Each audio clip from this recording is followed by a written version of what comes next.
السلام عليكم، مرحبا بالجميع. الآن غادي نطرقوا في هذا الفيديو إن شاء الله على الدالة الخطية الجزء الأول. غادي نشوفوا إن شاء الله في هذا الفيديو على كيفاش نحدوا معامل ديال الدالة الخطية وكيفاش نمثلوا هذه الدالة الخطية في المعلم متعامل ممنظم في المستوى وبعض التمارين التطبيقية. نبداو على بركة الله. في أول حاجة في الدالة الخطية هي التعريف. كيفاش نعرفوا الدالة الخطية؟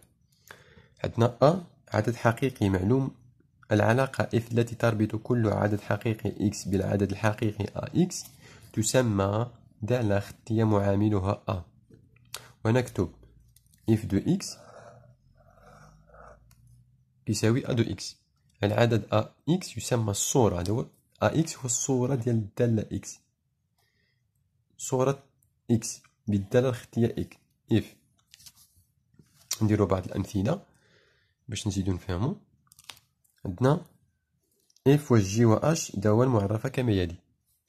عندنا اش دو اكس كتساوي ناقص جي على 5 اكس، جي دو اكس كيساوي 0 اكس، و اف دو اكس كيساوي اكس على 3.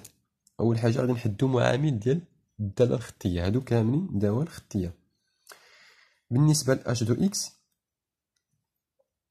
عندنا ناقص جي على 5 اكس، ناقص جي على 5 هو المعامل ديال الدالة الخطية اش. علاش؟ حيتاش هو حدا اكس، يعني اكس يكتب على شكل اكس. اي دالة خطية تكتب على شكل اكس هادي على هذا الشكل هذا هو المعامل. كذلك جي دو اكس صفر هو المعامل. اف دو اكس المعامل ديالنا شنو هو 1 على 3. علاش 1 على 3؟ لانه يكتب على شكل اكس. 1 على 3 اكس. نديرو خاصية. كيفاش هاد الخاصية هي كيفاش كنحدو هاد المعامل ديال الدالة الخطية؟ إذا كانت إف دالة خطية و إكس عدد حقيقي غير منعدم، غير منعدم يعني ما كيساويش صفر، مخصوش يساوي صفر، فإن معامل الدالة إف هو العدد الحقيقي إف دو إكس على إكس. يعني الطريقة باش نحدو المعامل ديال الدالة الخطية هو إف دو إكس على إكس. هذه هي الطريقة. كنشدو إف دو إكس كنقسمو على إكس، هذاك هو المعامل ديال الدالة الخطية. نديرو هاد التمرين التطبيقي باش نزيدو نفهمو. إف دالة خطية بحيث عندنا إف ديال ناقص 5 كتساوي كتساوي 2 على 3. حدد معامل الدالة إف ثم حدد إف دو إكس. نحاولو نخرجو هاد التمرين التطبيقي. حل التطبيق. نديرو هاد الحل ديال التطبيق ديالنا. عندنا إف دالة خطية، عندنا إف دالة خطية التي تكتب على شكل إف ديال ناقص 5 كيساوي 2 على 3. هذه هي الدالة الخطية. باش نحدو المعامل ديال هاد الدالة الخطية هادي شنو كنديرو؟ بعدا أول حاجة كنكتبو القاعدة لدينا، ولا ماشي يعني كنكتبو لها على المؤنث. إف دو إكس كتساوي أ دو إكس. هادشي اللي عندنا، هادشي اللي عندنا دابا في القاعدة. كتقولك الدالة الخطية تكتب على شكل اكس. إذا شنو عندنا حنايا؟ لدينا إف ديال ناقص 5 كيساوي 2 على 3. إذا إلا جينا نعوضو هاد ناقص 5، إلا جينا هادي هي إف دو إكس. إلا جيتو تشوفو كيفاش كنحدو المعامل كنكتبو إف دو إكس.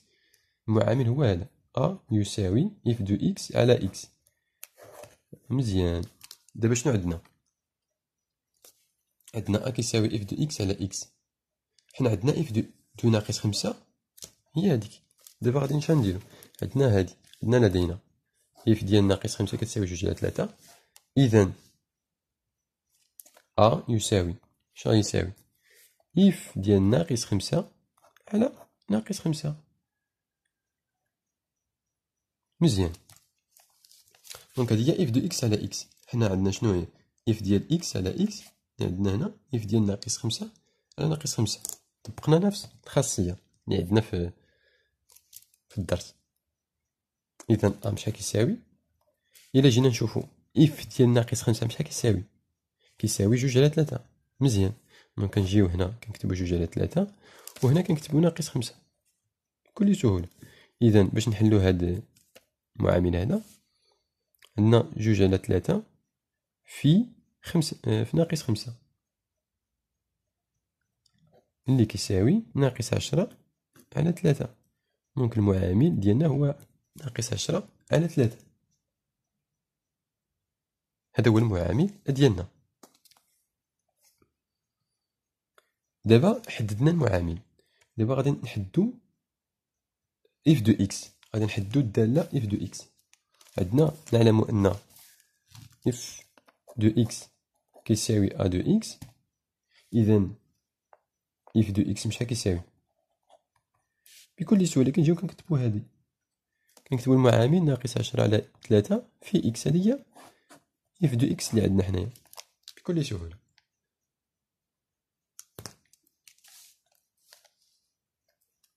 دونك حددنا المعامل وحددنا اف دو اكس. دابا غادي نمرو للتمثيل المبياني للداله الخطيه. كيفاش نديرو التمثيل المبياني للداله الخطيه؟ تعريف: او اي جي معلم متعامد في المستوى.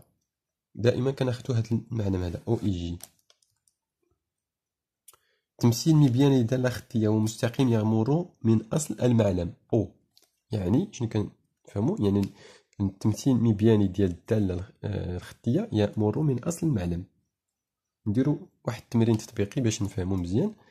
اف داله خطيه معرفه كما يلي: لننشئ التمثيل المبياني دالة اف في المستوى المنسوب الى معلم متعامد ممنظم. شنو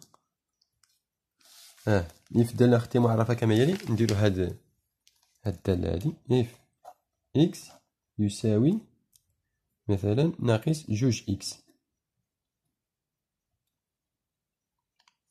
ناقص 2 اكس. اف دالة خطية معرفة كما يلي: اف اكس يساوي ناقص 2 اكس. ينشئ التمثيل المبياني دالة خطية في المستوى المعلم متعامد منظم. نديرو الحل ديال هاد كيفاش ننشئو هاد التمثيل.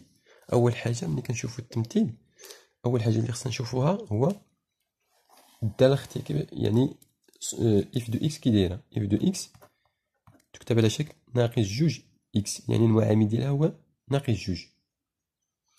اول حاجه ملي كنقولوا التمثيل المبياني دائما خصنا نكتبوا هذا الجدول هذا. دائما خصنا نحسبوا الصور. هنا اكس، هذه اف دو اكس. نحسبوا بعد النقاط، بعد الصور.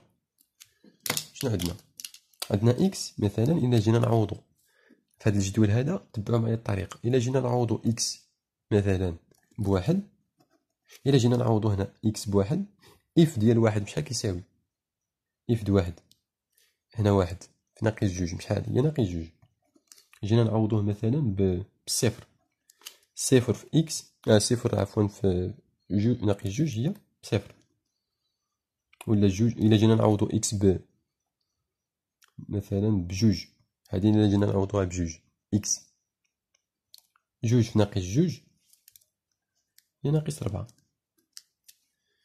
الى غير ذلك. دابا غادي نمشيو نمثلو المعلم.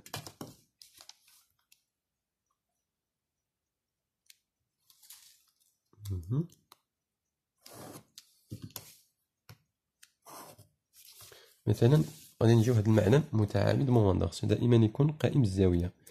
هذا 1 2 3 4. هادي 1 2 3 4.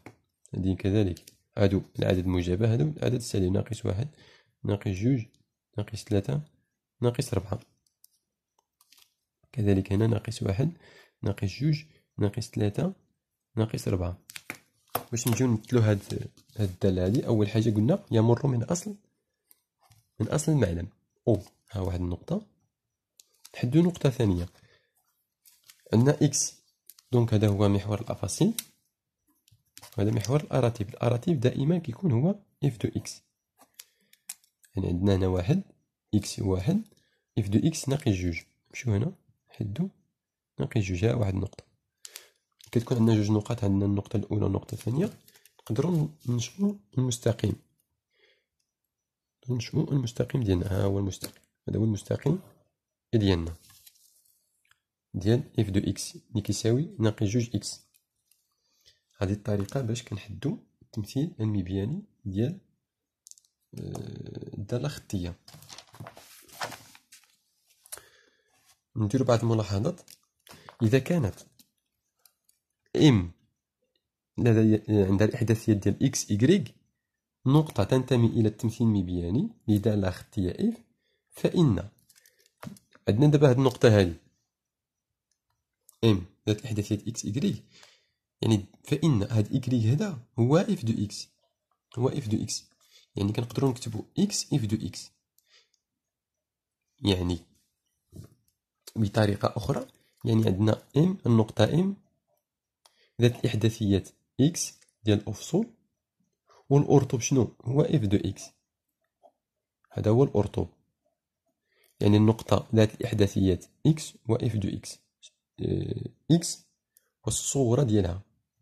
عندك مثلا هنا هذه هي النقطة ام، كنسقطوها على محور الأفاصيل. عندنا هنا اكس نسقطوها على محور الأراتيب هو اف دو اكس. الإحداثية ديالها اكس و اف دو اكس. ندير واحد التمرين تطبيقي. لتكن اف دالة خطية معرفة ب اف دو اكس كيساوي جوج اكس. احسب اف دو صفر و اف ديال ناقص واحد. ثانيا حدد صورة العدد ثلاثة بالدالة اف، أي اف ديال 3. ثالثا حدد العدد اكس الذي صورته بالدالة اف هي العدد ناقص 8. نحاولوا نحلوا هذا التمرين التطبيقي. نحاولوا نشرحوا هذا التمرين التطبيقي شنو كيفاش خرجوا. يعني كيقول لك حسب اف ديال صفر. يعني كيقول لك الا جيتي تعوض هنا اكس بالصفر، حتى هنا خصك تعوض الصفر بالصفر. الا جيتي تعوض هنا بناقص واحد، حنا حتى هنا تعوض بناقص واحد. كي بحال كنحسبوا الصور ديال الاعداد. حساب اول حاجه حساب اف دو صفر. دونك اف دو صفر شحال كتساوي؟ اف دو صفر كتساوي، حنا شنو عندنا اف دو اكس كتساوي جوج. اف دو اكس كتساوي جوج اكس، يعني صفر جوج في صفر شحال كتساوي؟ صفر. اذا اف دو صفر كتساوي صفر الاولى. اف ديال ناقص واحد شحال كتساوي؟ عندنا ناقص واحد كنعوضوها هنا هادي، يعني جوج في ناقص واحد. جوج في ناقص واحد كتساوي ناقص جوج. اذا اف دو ناقص واحد كتساوي ناقص جوج. مزيان. دابا هو السؤال الاول. السؤال الثاني حدد صورة العدد 3. ملي كيقول لك حدد الصورة يعني كنكتبوها على شكل اف دو 3. يقدر السؤال يختلف، يقدر يقول لك حسب لي اف دو صفر اف دو 3، ولا يقول لك حسب لي الصورة ديال العدد 3. كيقول لك حسب لي الصورة ديال مثلا اف دو 3، كتمشي ديريكت تمشي كتحسب على حسب شنو عندك هنا. جوج اكس كدير جوج في 3 كتساوي 6. اذا صورة العدد 3 هي 6. ثالثا واخيرا حدد العدد اكس الذي صورته بالدالة اف هي العدد ناقص 8. نحاولوا نشرحوا هذا السؤال مزيان. حدد اكس يعني نحددوا هذا العدد اكس الذي صورته بالدالة اف هي العدد 8. دونك شنو عندنا؟ عندنا اف ديال اكس كتساوي جوج اكس، يعني حنا غادي نحددو هاد اكس هذا، غادي نحددو اكس يعني شنو عندنا حنا؟ عندنا اف دو اكس الذي صورته بالدالة اف هي العدد ناقص 8. دونك ناقص 8 اف دو اكس كيساوي ناقص 8 اللي كتساوي جوج اكس، يعني جوج اكس كيساوي ناقص 8. كنحلو المعادلة من الدرجة الأولى. إذا شنو غنديرو؟